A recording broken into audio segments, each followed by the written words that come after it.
আমাকে মায়ের সুন্দর লাগবো। মার বাপ সত্যি করে কও তো, জামা কেমনি কিনছো? আরে লাল জামা কেমনে কিনছো মানে? আরে টাকা দিয়ে কিনছি। টাকা পাইছো কই?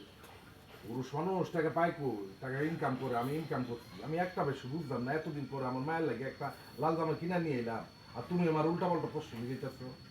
তোমারে কিছু জিগাইলেই দোষ, তোমার আর কিছুই জিগাবো না। আমা একটু দেহ কেমন লাগে। ঠিকঠাক আছে নি? আচ্ছা দাঁড়াও। না উল্টা করে দাও। উল্টা দাও। একটু হাজবেন্ডের দিকে তাকাও তো তুমি।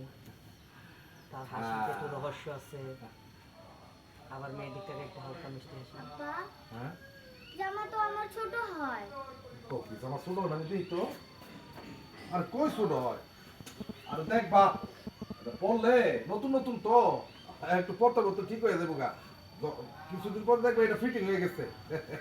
মাইয়া তো সত্যিই কইতাছে, জামা তো ঠিকই মাইয়া তো সত্যিই কইতাছে, জামা তো মাইয়া তো ঠিকই কইতাছে, জামা তো ছোট হয়। কে তুমি দেখা কেন নাই? দেখেই তো কিনছি। আবার তুমি এটা পাল্টাই নিয়ে আসো। আব্বা, তুমি এই জামাটা পাল্টায় নিয়ে আসো। আরে পাল্টান যাইবো না, এটা পরো বললাম না। পড়তে পড়তে দেখবা তোমার গায়ের লোক ফিটিং হয়ে গেছে। এটা পাল্টা মন দিব না কেন? তুমি পাল্টা আচ্ছা আপু, আমু